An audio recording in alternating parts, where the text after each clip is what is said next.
네, 안녕하세요. 영스랩의 신영아 박사입니다. 지난번에는 제가 우울감 중에서도 특히 중년 여성의 화병에 대해서 제가 좀 설명을 드렸고요. 오늘은 5-3-1에서 연령에 따른 우울 증상과 진단 및 치료에 대해서 조금 더 보충적으로 설명을 드리겠습니다. 이 우울증의 정의는요, 어떤 의욕저하와 우울감을 주요 증상으로 해서 다양한 인지 및 정신, 그 다음 신체적 증상을 일으켜서 일상 기능의 저하를 가져오는 질환을 얘기하는데, 여러분들이 아마 일생을 살면서 우울한 감정을 느낄 때가 있잖아요.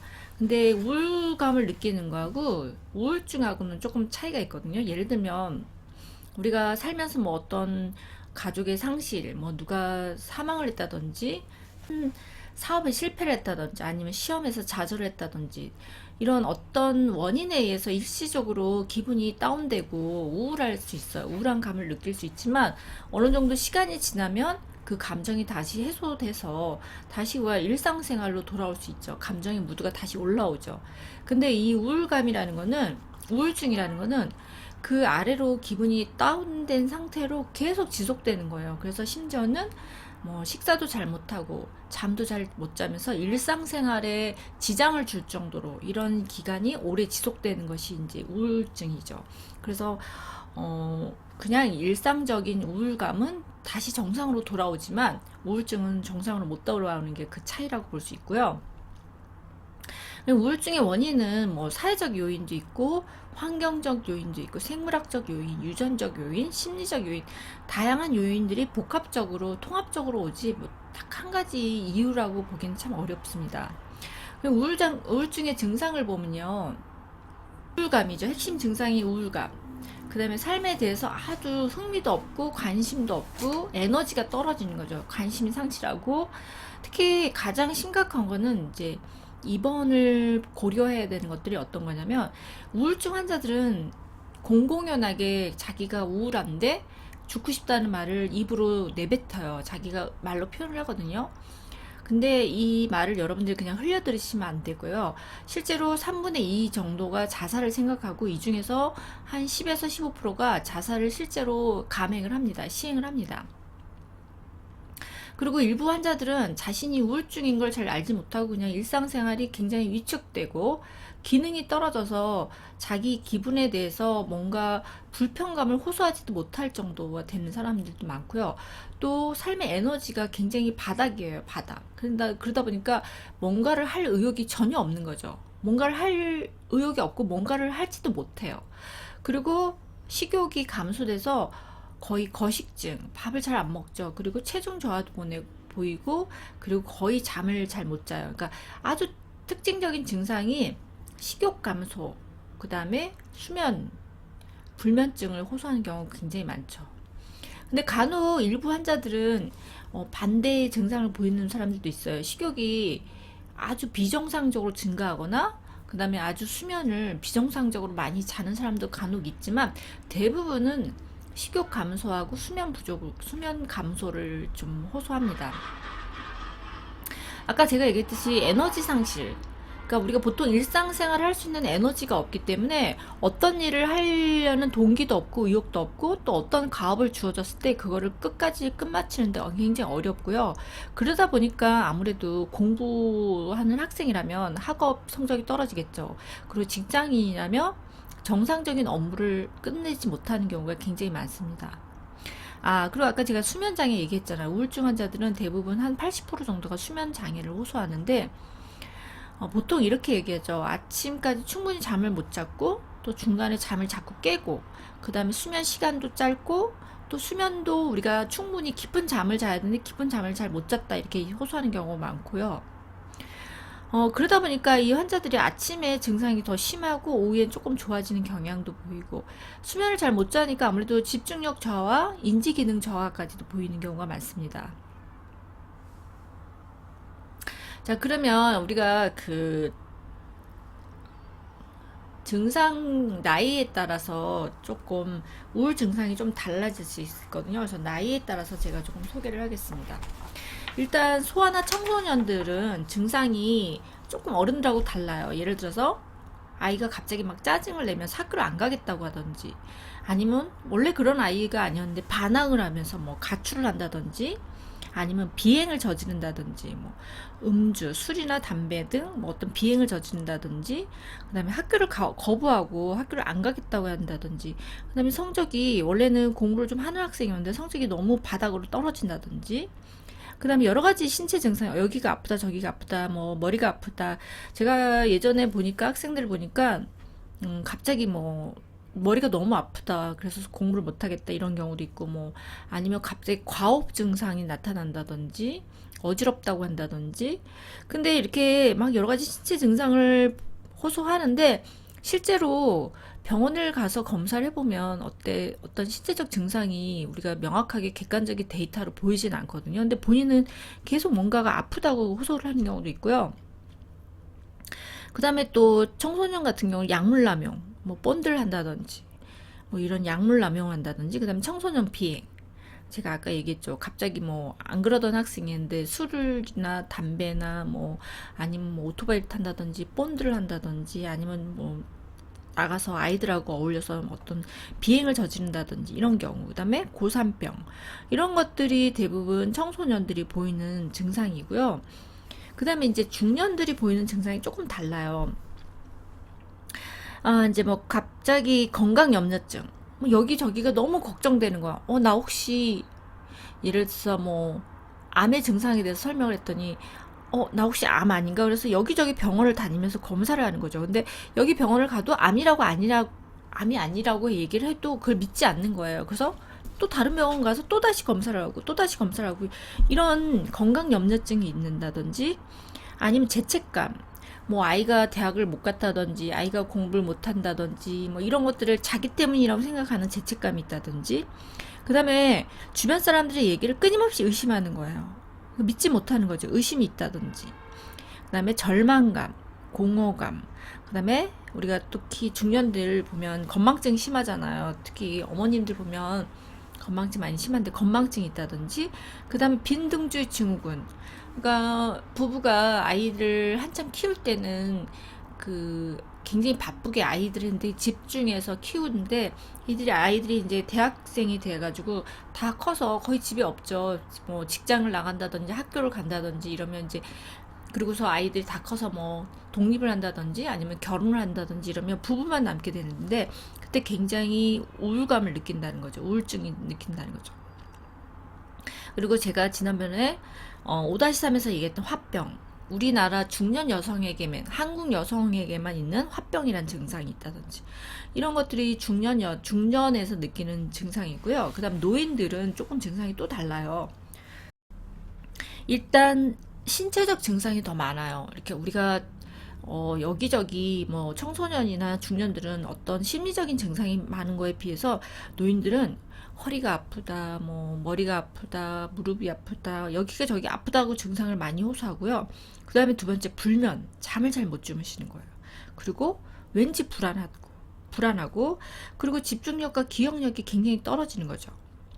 그러다 보니까 예를 들면 연세 드신 할머니 할아버지가 갑자기 여기가 오늘 몇인지, 여기가 어딘지, 이런 것들을 간혹 놓치시는 경우가 있어요. 근데 이게 우울 증상 때문에, 아까 제가 있잖아요. 집중력과 기억력이 떨어지면서 이런 걸 이해 못하거나 기억해내지 못하는 경우가 있거든요. 근데 이게 우울증 때문에 그런 건데, 사람들은 이게 치매가 아닌가 이렇게 오해하는 경우가 간혹 있어요. 노인들한테는. 근데 이거에 노인들이, 이거 보통 가짜 치매라고 해서 가성 치매라고 하는데, 이건 치매가 아니라 우울증의 한 증상이거든요. 그래서 노인들은 이 치매와 우울증의 증상을 잘 구분을 하셔야 합니다.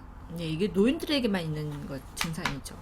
그 다음에 이제 우리나라 특히 이제 우리가 중년에서 노년으로 가는 사이가 폐경기, 갱년기, 이런 단어로 있는데, 이제 중년들의 폐경기 우울증, 특히 여성들의 경우는 이제 40대에서 55세 사이에 나타나는데요. 증상이 뭐 여러분들 아마 아실 거예요. TV 광고도 많이 하고, 안면 홍조, 갑자기 얼굴이 빨갛게 달아오른다든지, 그 다음에 뭐 날씨가 그렇게 더운 날씨도 아닌데 갑자기 덥다고 한다든지, 그 다음에 야간에 갑자기 땀이 난다든지, 그러면서 밤에 잠을 잘 못 잔다든지, 그다음에 뭐 질 건조감이 있다든지 이런 증상. 이건 아무래도 여성 호르몬인 에스트로겐이 떨어지면서 나타나는 증상들이거든요. 그래서 폐경기 우울증의 한 2, 30%가 대부분 우울감, 불안, 기억력과 집중력 장애를 호소하고요. 이런 경우 증상이 너무 심하시면 병원에 가셔서 진단도 받으시고 여러 가지 치료법들이 많이 나와 있으니까 증상이 너무 심할 때는 뭐 호르몬 치료라든지 어떤 치료법을 좀 받으시는 것도 도움을 받는 것도 좋다고 저는 생각을 합니다. 그 다음에 이제 이 갱년기가 여성들한테만 있는 게 아니라 남성들한테도 있거든요. 그러니까 우리가 호르몬이 여성 호르몬은 이렇게 떨어지다가 갑자기 절벽으로 뚝 떨어져요. 그러니까 폐경을 겪으면서 이게 호르몬이 이렇게 떨어지다가 그냥 뚝 떨어지는 거거든요. 이렇게 쭉 떨어지다가 갑자기 폐경이 되면 그냥 여성 호르몬이 뚝 떨어지는 거예요. 그러니까 증상이 더 심하게 느껴지는 거죠. 근데 남성들도 남성들 갱년기가 있는데 남성의 테스토스테론은 이렇게 절벽이 아니라 그냥 꾸준히 쭉 떨어져요. 이렇게 절벽이 없어요. 그러다 보니까 아무래도 남성들은 이게 여성만큼 증상이 심하게 안 느껴진다고 생각을 하고 없다고 생각하는데 사실 남성들도 갱년기 증상이 있습니다.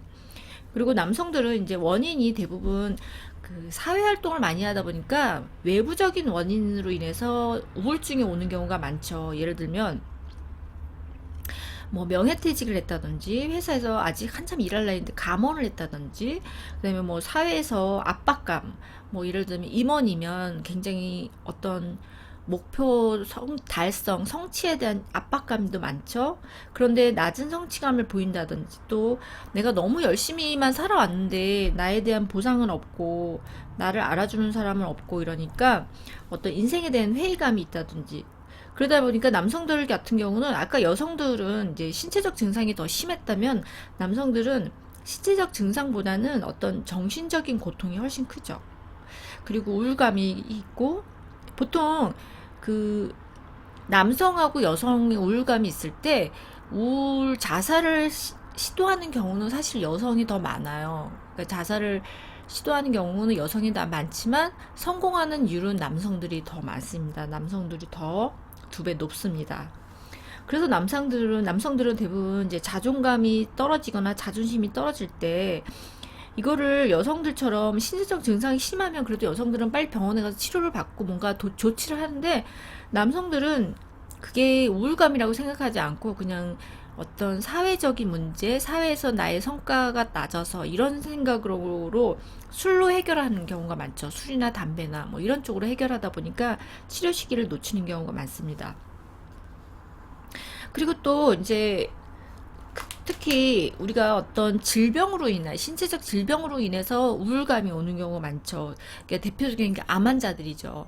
그러니까 암 환자들은 내가 암이라고 진단을 받는 순간 그때부터 바로 우울해지는 경우가 많죠. 그래서 어떤 신체적인 질병 때문에 우울감이 오는 경우, 예를 들면 뭐 만성 폐질환이라든지 수면 무호흡증, 그다음에 뭐 만성 췌장염, 간경화증, 그다음 암, 그다음 내분비 질환인 뭐 당뇨라든지 대사성 질환이 있다든지, 그 다음에 뇌 외상이 입었다든지 중풍. 특히 제가 주변에 보니까 이제 뇌졸중으로 병원에 오래 누워 계시는 분들, 아니면 병원에서 재활치료 받고 계시는 분들이 갑자기 우울감이 오는 경우가 많더라고요. 왜냐면 본인이 사회에서 왕성하게 활동하다가 갑자기 뇌졸중으로 인해서 마비가 와서 뭐 언어 마비가 왔다든지, 아니면 뭐 반신 마비가 와서 몸을 제대로 쓰지 못한다든지, 그래서 자기가 간단한 먹는 것도 자기가 남의 도움을 받아야 된다든지, 심지어 학장실 가는 것도 남의 도움을 받아야 되는데, 이런 경우 자존감이 많이 떨어지잖아요. 그래서 이럴 때 갑작스럽게 우울감이 오는 경우 많죠. 중풍 같은 경우, 그다음 뇌 손상이나 그다음에 치매 환자, 그다음에 파킨슨병 같은 경우가 이제 노년에 갑자기 우울감이 신체 증상으로 인해서 우울감이 오는 경우고요. 그다음에 심근경색, 그다음에 혈액 질환이 있거나 뭐 백혈병이 있거나, 그다음에 특이하게 약물 남용이나 약물 중독으로 인한 우울증도 있습니다. 자, 그럼 진단은 어떻게 할까요? 근데 제가 이제 앞에서 얘기했던, 좀 전에 얘기했던 신체적 질병으로 인한 우울감은 사실 정확히 진단을 해서 치료가 되면, 원인이 제거되면 바로 또 그 우울감 증상이 좋아지는 특징이 있습니다. 자, 그럼 진단은요, 우리가 진단은 보통 혈액 검사를 할 수도 있고요. 그다음에 뇌 영상 촬영을 하고 할 수도 있고, 신경 인지 검사, 그다음 임상 심리 검사, 그다음 자가 진단 검사 이렇게 있는데요. 자, 우울증의 자가 진단을 보면은 여러분들 한번 자가 진단 해보세요. 제 미라클 브레인 셀도 보면 제가 자가 진단의 방법에 대해서 몇 가지 올렸던 게 있는데, 자가진단을 제가 이제 우울증의 자가진단을 제가 쭉 읽어볼게요. 본인들이 해당되는 게 있나만 보세요. 자, 첫 번째 사소한 일에도 신경 쓰이고 걱정거리가 많다. 그리고 두 번째 쉽게 피곤해지고, 세 번째 만사 의욕이 떨어지고 만사가 귀찮다. 네 번째 즐거운 일이 없고 세상 일이 재미가 없다. 다섯 번째 매사 비관적이고 절망스럽다. 여섯 번째 스스로의 처지가 초라하게 느껴지거나 불필요한 제의식에 사로잡혀 있다. 일곱 번째, 잠을 설치고 수면 중에 자주 깨고 숙면을 이루지 못한다. 여덟 번째, 입맛이 바뀌고 한 달 사이에 체중이 5% 정도 체중이 변했다. 체중이 빠졌다. 그 다음에 아홉 번째, 답답하고 불안하고 쉽게 짜증이 난다. 열 번째, 집중력이 떨어지고 건망증이 늘어나며 매사 의사결정에 어려움을 느낀다. 11번째, 죽고 싶다는 생각, 자살 생각이 든다. 12번째, 여러가지 두통, 소화기, 만성통증, 치통, 요통 등 치료해도 잘 낫지 않는 신체적 증상이 계속된다. 자, 이런 자가진단인데 여기서 여러분들이 보셔서 이런 증상들이 해당되는 게 많다. 그러면 여러분들이 내가 지금 우울증을 겪고 있는 게 아닌지 한번 여러분들이 병원에 가서 검진을 받아보시기 바랍니다. 자, 그러면 치료는 어떻게 할까요? 치료는 대부분 첫 번째 치료가 가장 대표적인 게 약물 치료죠. 그리고 심리 치료. 그리고 병원에 가면 이제 기본적으로 항우울제 약물 치료도 하고요. 그다음 심리 치료도 하고 있는데, 우울증은 여러분들 생각한 것처럼 치료가 안 되는 병이 아니라 쉽게 치료가 되는 병입니다. 치료가 되는 병. 약물 치료만 해도 금방 치료가 되는 병이고요. 그 외에도 여러분들이 이제 개인적으로 뭐 약물 치료라든지 광선 치료, 그 다음에 전기자극치료, 그 다음에 개인치료, 집단치료, 인지행동치료도 있고, 그 다음에 여러분들이 균형 잡힌 식사와 규칙적인 운동, 그 다음에 사람들과의 교류, 뭐 충분한 휴식, 이런 것들이 있죠. 자, 그래서 우울증 상담은요, 여러 가지가 있는데 대표적으로 관계 지지적 상담인데, 여러분들이 우울증 환자들한테는 제가 그 화병에서도 말씀드렸잖아요. 자기 표현을 하고 일단 자기 불편감을 표현하고 자기 주변에서 지지해주는 사람들한테 자기 마음의 아픔이나 슬픔이나 이런 것들을 표현하는 것 자체가 50% 치료가 되기 때문에, 이런 표현을 할 때는 여러분들이 공감을 해주고 격려를 해주고 지지를 해주고 허용적인 분위기를 해주는 것이 치료의 시작입니다. 그 다음에 이제 정신역동적 상담도 있는데요. 이런 경우는 이제 자유연성을 통해서 자기 감정을 해석하고 그 감정을 상담자가 직면할 수 있게끔 도와주는 거죠. 그 다음에 인지주의적 상담, 이런 거는 보통 우리가 잘못된 인지나 생각들, 잘못된 신념들을 갖고 있는 경우가 많은데, 그런 것들을 수정해 주는 거죠. 수정해 주고, 그 다음 행동주의적 상담은 자기 표현을, 아까 제가 했죠, 자기 표현을 할 수 있도록 훈련을 시키는 거예요. 자기 의사 표현, 자기가 불편감이 있든 자기가 불안하든 어떤 의사 표현을 할 수 있는 훈련을 해주고요. 그 다음에 자기 주장 훈련, 감성 훈련, 이런 것도 도움이 되고요. 그 다음에 행동 강화와 소고 기법 같은 거, 그다음 웃음 치료 같은 것들 도움이 됩니다.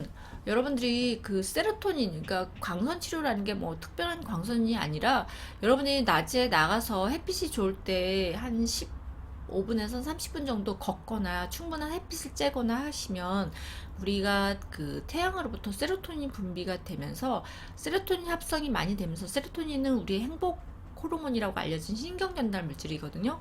그래서 우리 기분이 좀 좋아져요. 그래서 여러분들이 충분히 햇빛도 쬐시고, 그리고 너무 혼자 계시지 마시고요. 주변에서 본인을 지지해 줄 수 있는 사람들을 만나서 끊임없이 대화를 하고 소통을 하고, 이런 것들이 사람으로부터 지지를 받는 것들이 굉장히 도움이 되거든요. 그게 뭐 가족이 되어도 좋고 친구가 되어도 좋고 아니면 내가 정말 전문적으로 상담하신 분한테 가서 도움을 받는 것도 좋겠죠. 자, 그래서 여러분들이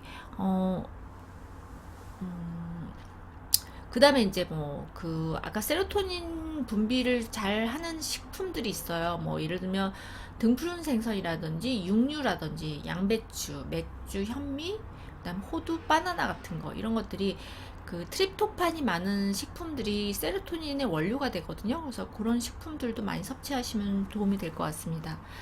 자, 그래서 우리가 우울증이라는 거는 여러분들이 치료가 안 되는 병이 아니에요. 분명히 치료가 되는 병이고 쉽게 정신질환이나 뭐 여러 가지 심리질환 중에서도 쉽게 치료가 되는 질병이기 때문에 그리고 살면서 누구나 한 번쯤은 인생에서 한 번쯤은 꼭 겪고 지나가는 병이에요. 감기처럼. 그래서 여러분들이 너무 두려워하지 마시고 내가 이런 증상 잠을 잘 못 자고 식사를 잘 못하고 우울하고 감정이 자꾸 다운되면서 죽고 싶은 생각까지 든다 그러면 이거는 빨리 병원에 가셔서 전문 상담을 받으시고 치료를 받으시기 바랍니다. 네, 오늘은 여기까지고요. 영수랩의 신영아 박사였습니다. 여러분들이 좀 도움이 되셨다면 영수랩 구독과 좋아요 또 눌러주시면 감사하겠습니다.